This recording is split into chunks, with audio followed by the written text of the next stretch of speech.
What's up guys? This is going to be the first entry in my series of recaps, thoughts, impressions of TV series. This time I'm going to be doing Season 3 of Hannibal. So if you've already watched Hannibal Season 1 and 2, you'll know that it ended on such a glorious ending, really. It was a complete bloodbath. Will Graham was gutted, Jack is left bleeding out in the pantry, Alana Bloom is pushed out the window, and Hannibal leaves on a plane with Bedelia. And that's the last we see of him. So this season has quite a lot to live up after that ending.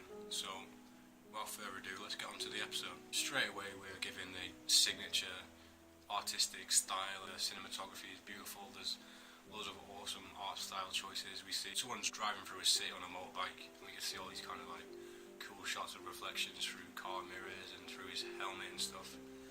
And yeah, it starts off and it looks awesome. I thought we were going to be in Italy this season from the promos and the trailer.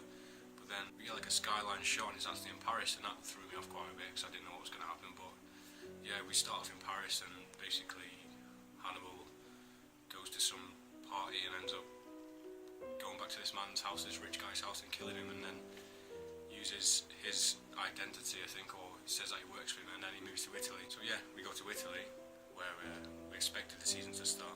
At the party he meets this man. He's like a poet and they both have some kind of hatred towards this guy. It's the guy that Hannibal actually kills. He's the first new character we meet this season. In this party we see some awesome shots as well. We get one where they slice like a champagne bottle and we get this really slow motion image of all the champagne poured into a glass, and it looks really cool.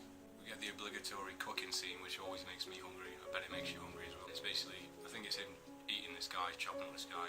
And then we go back to a flashback of Eddie Izzard's character. I think his name was Gideon. He was copying the Chesapeake Ripper, and we see it's basically the exact same scene. There's nothing changed, it's black and white.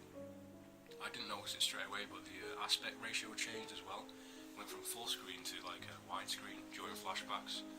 I'm not sure if that was just to make people aware when it was a flashback or not, but it looked really cinematic. It looked like it was a scene from it looked like scenes from movies.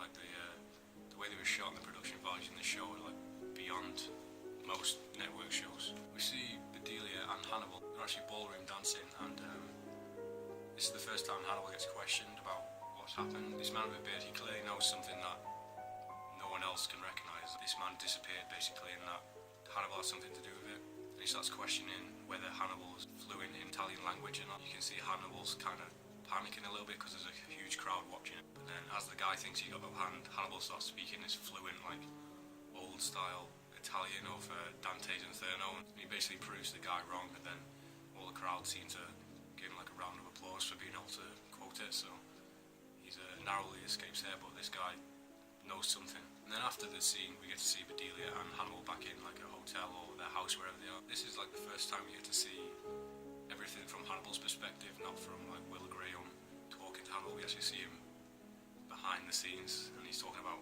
that he hasn't killed many people since he's been in Italy, and he's kind of itching to do it. So yeah, it's pretty cool. This perspective is we get to see like the veil pulled back as they speak. We have another cool artistic style scene where Bedelia, after this scene with Hannibal, she has a bath and she's kind of blocking out all the noise and everything. She's kind of just in her own world, and the camera pans down to the sink and the grill where the water gets to when it fills up too much, and it sort of looks like Hannibal's mask. I'm not sure if you picked up on that, guys, but that's what it looked like to me. And then she goes under the water, and basically it's like a Nightmare on Elm Street scene where she gets dragged onto like a big, deep water. It seemed to me like it was a metaphor of that she's drowning basically around Hannibal, and she can't escape. Then we get another widescreen aspect ratio flashback again, and this time it's set pretty much straight after the season 2 finale. We see Hannibal goes back to Bedelia's house, and Bedelia comes back and he's in the shower washing all the blood off from what he's done to Will Graham and everyone, and she's pointing a gun at him and she's asking him what he's done, and he replies with I've taken off my purse and suit, which I thought was awesome. That was something straight out of like a American Psycho. I thought that was quite cool. Also we see Mads Mikkelsen basically naked, and he's actually pretty ripped, to be honest. Usually you can't really tell through his checkered suits that he's normally wearing, but yeah, he's pretty jacked. Meanwhile this scene's happening, we also see Hannibal, and he's in his office. This office looked very like recognisable to the one in the beginning of Red Dragon to me, where in if you haven't seen Red Dragon, basically the film starts off in Hannibal's office, and he has an altercation with Will Graham. But yeah, this office looks just like the one from Red Dragon, I thought. You see these really weird just cuts of like slugs moving around, and I'm like, what the fuck is going on here? And the slugs just like transitioned into like a severed arm, like a hand like this on the wall, and it's in Hannibal's basement, and it's a flashback again, and we see him with Gideon. He's still got Gideon alive, and he's basically feeding him snails and all kinds of things, slugs and stuff, to basically fatten him up so he's like the perfect meal. And Gideon's not even phased really. I think he's past the point of caring if he lives or dies, and that was just really macabre. But that's the sort of thing I love in this show. It's just twisted, and I'm surprised the networks get away with it, to be honest. We're in Hannibal's courtyard, and there's people like visiting around the place, and he actually runs into the poet guy from France, and he's actually at his residence randomly, well, conveniently. Hannibal ends up inviting him back to his house for dinner, so you know what that means usually. So we see Bedelia, Hannibal, and he's called Dimmond, I think, and they're all having lunch, and there's just this huge tension between Bedelia and Hannibal. They're both having this sort of like a little fight, but they're not expressing it. So Dimmond's just in the centre, just watching it going on, like, what's going on? It felt like the scene with Jesse and Skyler in Breaking Bad. Hannibal lets him go. I think this is pretty much just to spite Bedelia, because she thinks he's going to kill him. So he's just proving that he's unpredictable, and just to annoy her really, which I thought was quite cool. He always had these subtle little details with Hannibal which tell us a little bit more of his psyche, which is awesome. A lot of shows wouldn't even think about going into that amount of detail. There's a scene with Bedelia, and she's sitting on like a bench in a subway station, and the shot is through like a CCTV camera, so we get the feeling she's being watched, but I don't know if this is just an artistic choice or whether she's being watched by someone. Maybe someone's going to give information to whoever's alive back in America or Canada or wherever it's set. I can't really remember. Yeah, I thought that was an interesting choice of shot, because it obviously must mean something if there's a camera looking at her, because they're obviously wanted in some respect. We get another flashback, and this one is an interesting one. It's something that we've been trying to figure out what happened for a long time. We get to see the scene where, well, it's afterwards, we see what happened with Bedelia, because she mentioned in season 2 about how she's killed someone. This scene starts with Bedelia, and she's on the floor, and she's got blood on her hand, and there's like a dead body right next to her, and I didn't know what was going on at first, but then for some reason she's got her hand like all the way down his throat, and it was just disgusting to watch. And then as the camera panned out a bit, I recognised that it was actually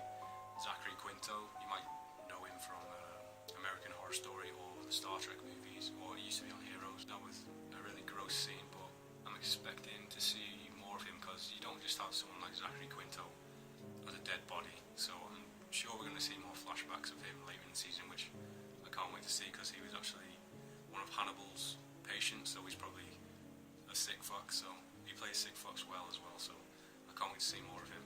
Later in the episode, Hannibal's giving a presentation about Dante's Inferno to a big crowd. He's got a projector looking at him. It kind of looks like something from Red Dragon, and he's speaking about all this hellfire and basically Dante's Inferno, if you know what that's even about. And the projector flashes Lucifer's face directly in front of Hannibal's face, which was like just such an obvious thing, but like Hannibal, it's either a coincidence or Hannibal is just trolling everyone in the audience, because this big devil face shows up right above his face. Hannibal goes back to his house, and Dimmond is actually there, and Dimmond confronts him about the French guy that went missing, and he obviously knows that what Hannibal has done, or he knows that Hannibal has either got rid of him or killed him to get where he is right now. But because the man hates this French guy already, he said he's willing to like strike a deal. Hannibal kind of agrees and invites him back to his house, and Bedelia's there. She's got a bag, she's about to leave by the looks of it, and a few seconds later Hannibal smashes this guy, this Dimmond, in the face with a big statue. The statue looks like some like anatomy statue which got like half a face, and he just smashes this man in the face with it, and he's crawling around on the floor in blood, and he's asking Bedelia, is she observing or participating, and she says observing, and the whole thing is just him manipulating her in many ways just to get her to stay and not to rat him out, because she's partook in all of these disgusting things that he's taking part in. So yeah, so she's drowning in her own mind, because there's nothing she can do, because Hannibal is just a manipulative monster. And after toying with Bedelia for a while, it just goes up to Dimond. Dimond's crawling on the floor and Hannibal just walks up and grabs him by his neck and just snaps his neck right in front of her. I guess that was the first on-screen big death we've seen this season, so yeah, awesome. Another cool thing about attention to detail in this scene, he's walking over to Bedelia just after he's killed Dimond, and there's like a little bit of blood on the floor, and we just see him casually step over the blood. He doesn't want to get any blood on his shoes, and it was just something.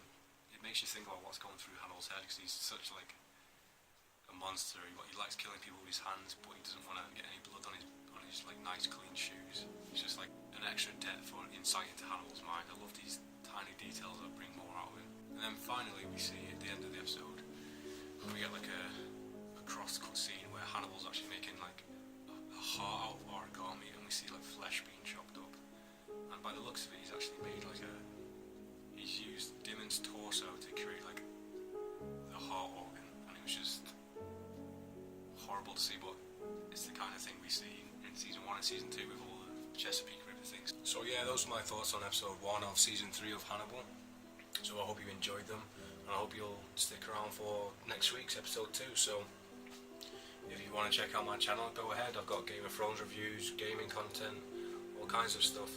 If you want to stick around for episode 2's recap, thoughts and impressions, then hit that subscribe button, and I guess I'll see you guys next week.